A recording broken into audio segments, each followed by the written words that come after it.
This is London's oldest football club, playing in the city's newest stadium. But why has it taken 164 years for the club to own its first ground? We're down here at the brand new Flamengo Park Stadium, where the Wanderers can create history in the world's oldest cup competition. A win today will see the club reach the first round proper for the very first time. But it's not going to be easy for the Isthmian Premier League's bottom side as they take on Tunbridge Angels of the National League South. Righty, Cray Wanderers finally have a home. How big is that for the football club? Massive. It's like the best thing that could happen for us. We was kind of drowning a little bit in fantastic facilities at Bromley, but no secondary spend opportunities, no real fan engagement. It's give us the opportunity to just grow everything, really. And this is very much phase one, but just getting in here and having our own place is the best thing that's happened to the club. You said to me as I arrived that a new stand will be going in there, but you're waiting on some housing developments. Yep. Explain. Yeah, so the big project, and fair play to the directors, there's 4 guys that have put big money in. The investment is £5 million that they've put into the football club between them. And what happens is we've got planning permission for 48 houses just over the back of here, 4 little cul-de-sacs going in. What they do is they then trigger the money to build the stand. So that's the kind of when we become, really going to the next level. It's a 2-tier stand. Function facilities upstairs. We'll have a bit of classrooms downstairs for academies, changing facilities. That'll be where we really kind of finish it off. Why has it taken so long for Cray Wanderers to finally own their own home? I can't really say much pre-1990. So ever since I've been involved with the club, I signed for the club as an 18-year-old in 1990. And we played at Oxford Road, and there was never any real room for development there. And it wasn't our ground, it was on the back of a workmen's club. And that's what Cray's always been. The Wanderers is very apt. We've always just wandered around using facilities that eventually get redeveloped and we move on. Getting in and doing what we're doing here, once the housing kicks in, there's been loads of issues. Obviously, COVID was big problem for everything kind of slowed down. We had a few planning issues. Then when we looked like we was going to actually finally get going, Ukraine happened, steel prices went through the roof, so the project that we were starting went from 700,000 to 1.5 million, and it all kind of folded in on itself again. So it's been a bit like that. But the good constant is that all the time we've been in here since 2019, April 2019 we came in here, the following season we started youth football here, and we've just been growing and developing that. What is the process for non-league clubs to get a stadium? It's hard.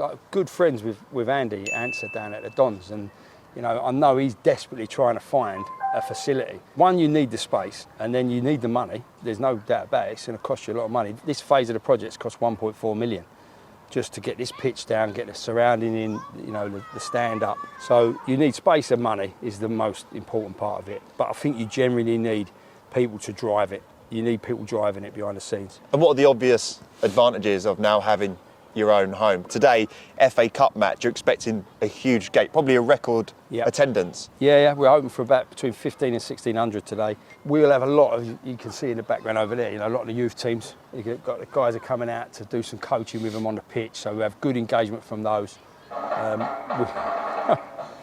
Cheers, John. Here we go. We're still trying to modernise the music we play as well. You'll find that today when you're going around the ground.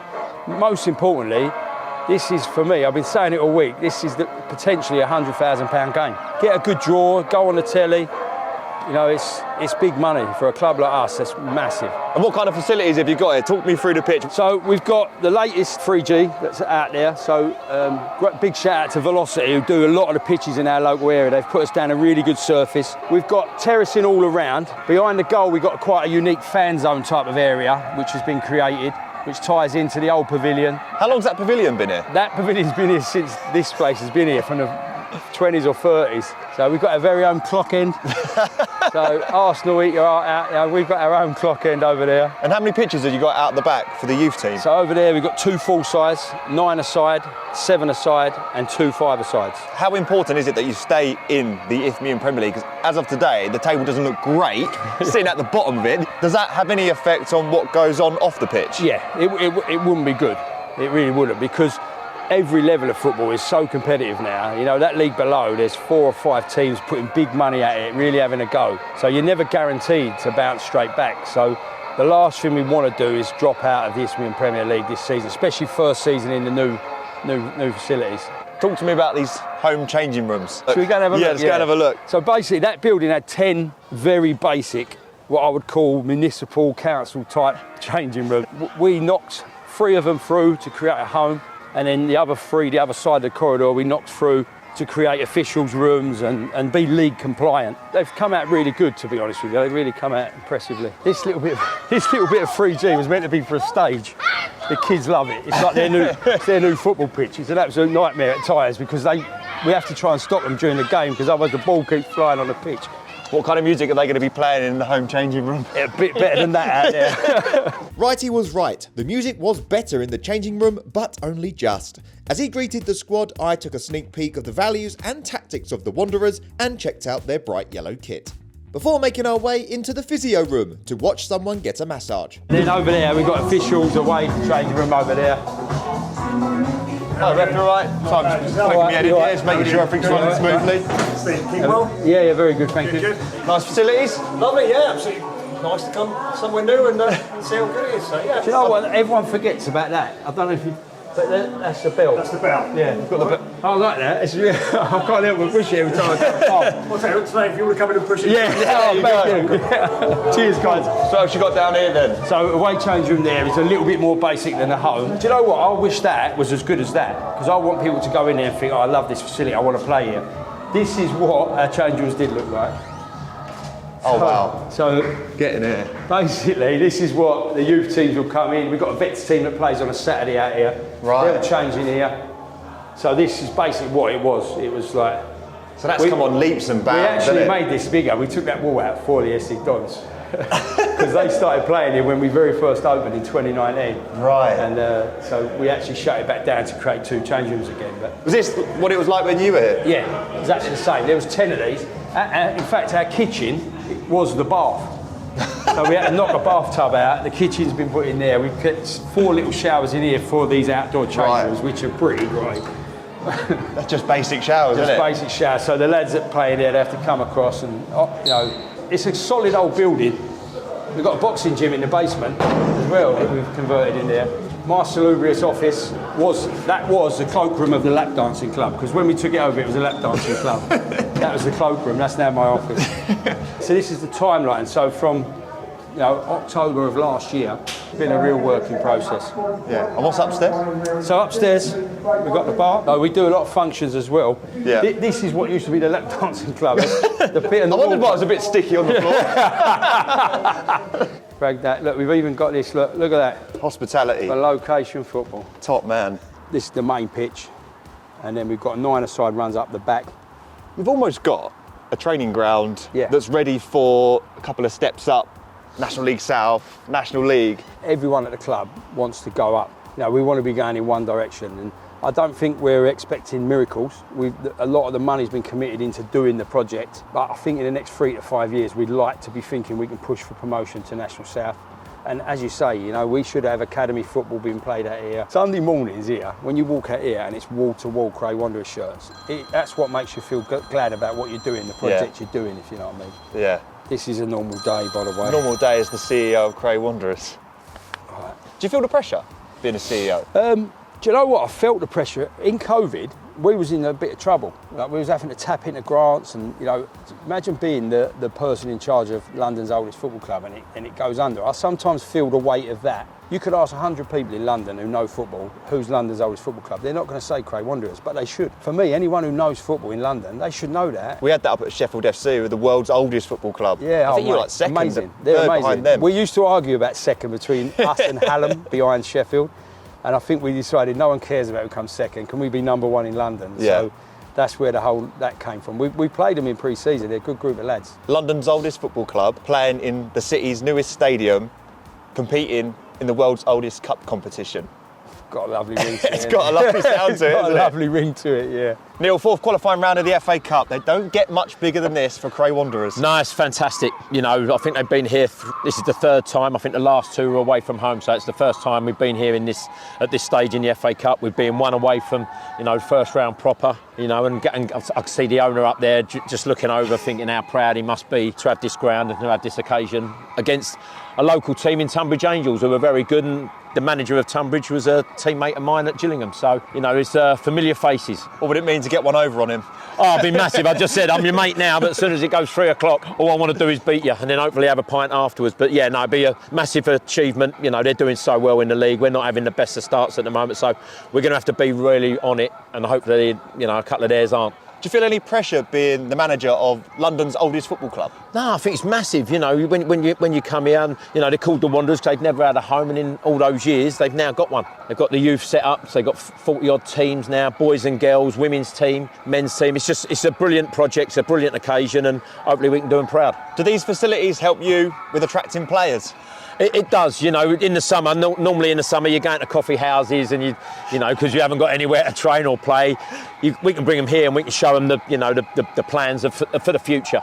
You know, this isn't finished by any stretch of the imagination. They still want to build, they still want to make it bigger, they want to make it better, but this is the start. Why do you think you've had a difficult season so far in the Isthmian Premier League? It's difficult, you know, pre-season, you know, our budget isn't the best or the biggest, and so you talk to a lot of players, and sometimes the budgets do come into their thought process. As much as this is brilliant, it's what they can also earn. And then later on in the season, when they might not be playing, you might get a phone call back because you've actually have them here. They can see what you're trying to achieve. They can't offer them the money, but we can give you that platform.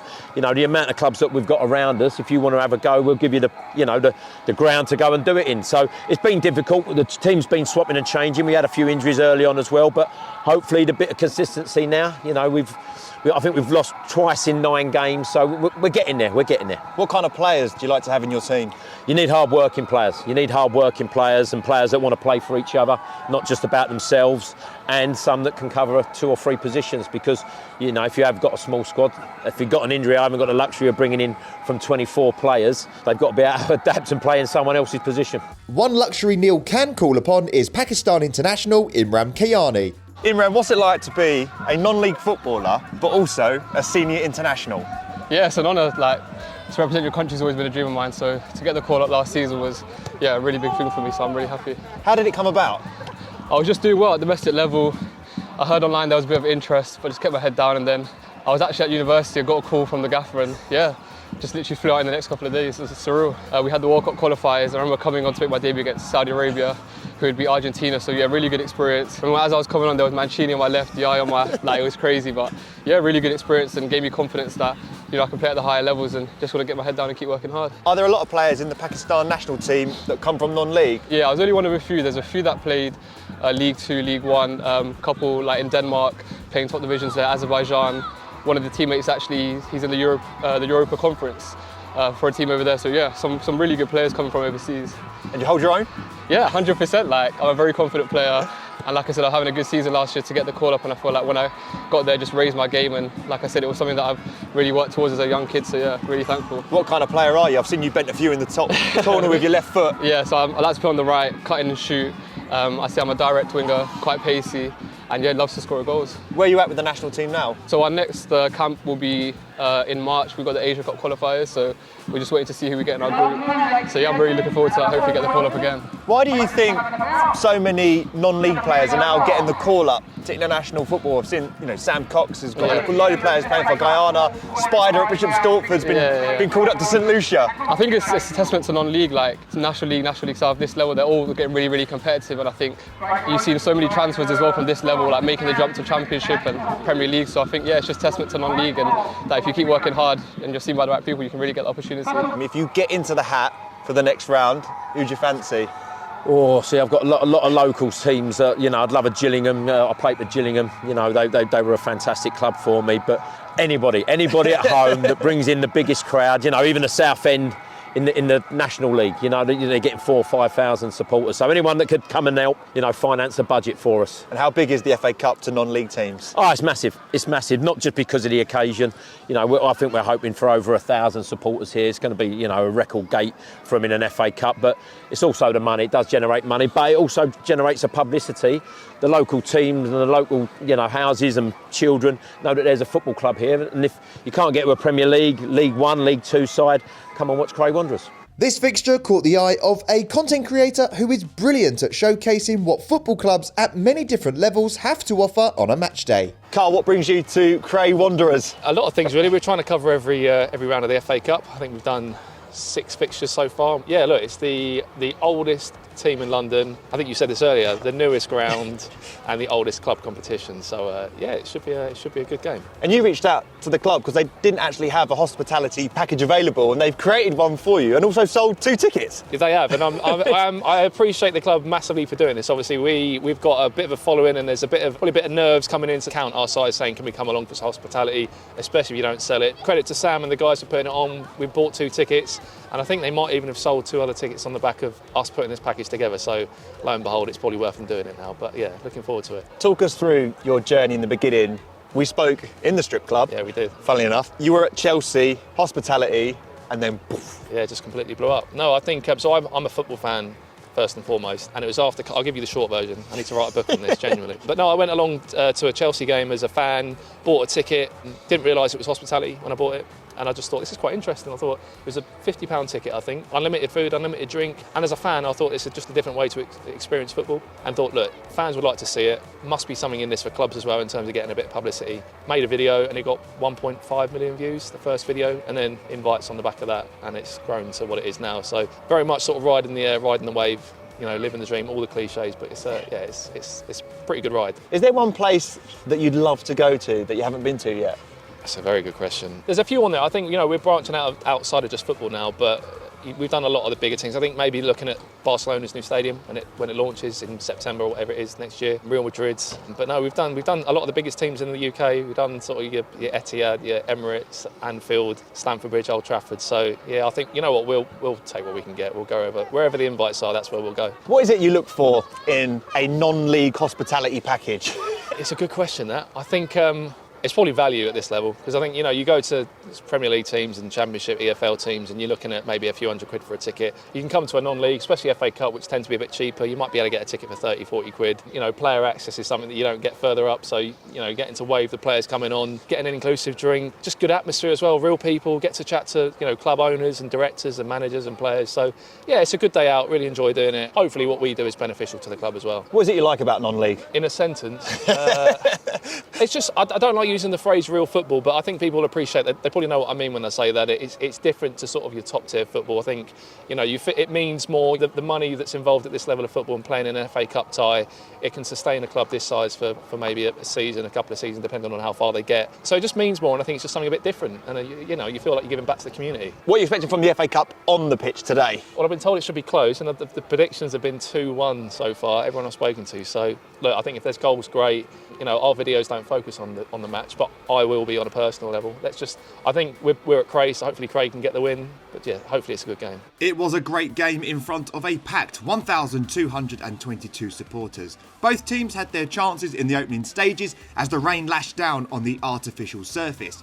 Tunbridge broke the deadlock as the Wanderers failed to clear the ball in their own box.